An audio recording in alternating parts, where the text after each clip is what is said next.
حسن اور تحف جنت۔ حسن ایک ذہین مگر سعاست بچہ تھا۔ اسکول میں اچھا پڑھتا تھا، سب اس سے محبت کرتے تھے، لیکن ایک بڑی کمزوری تھی، نماز میں سستی۔ والدین بار بار پیار سے سمجھاتے مگر حسن کہتا، ابھی وقت ہے، بعد میں پڑھ لوں گا۔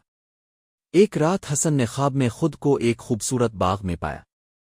وہاں سب بچے خوش تھے، ہر طرف روشنی، ہریالی اور جنت جیسا منظر تھا۔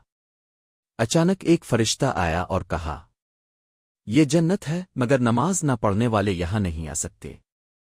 پھر فرشتہ نے حسن کا نام فہرست سے کاٹ دیا اور جنت کا دروازہ بند ہو گیا۔ حسن کی آنکھ کھل گئی، پسینے پسینے ہو چکا تھا۔ صبح ہوتے ہی حسن نے والد کے ساتھ مسجد جانے کا فیصلہ کیا۔ نماز کے بعد وہ خود کہنے لگا، نماز چھوڑنا سب سے بڑی محرومی ہے، میں اب کبھی نہیں چھوڑوں گا۔ اس کے بعد حسن 5 وقت کی نماز پڑھنے لگا، خوش اخلاقی اس کی عادت بن گئی اور سب اس سے متاثر ہونے لگے۔ اختتام۔ چند ہفتے بعد اسکول میں ایک مضمون آیا، میری زندگی کی سب سے بڑی تبدیلی۔ حسن نے صرف ایک لفظ لکھا، نماز۔ پیغام: نماز ایمان کا ستون ہے۔ نماز سے غفلت جنت سے دوری ہے۔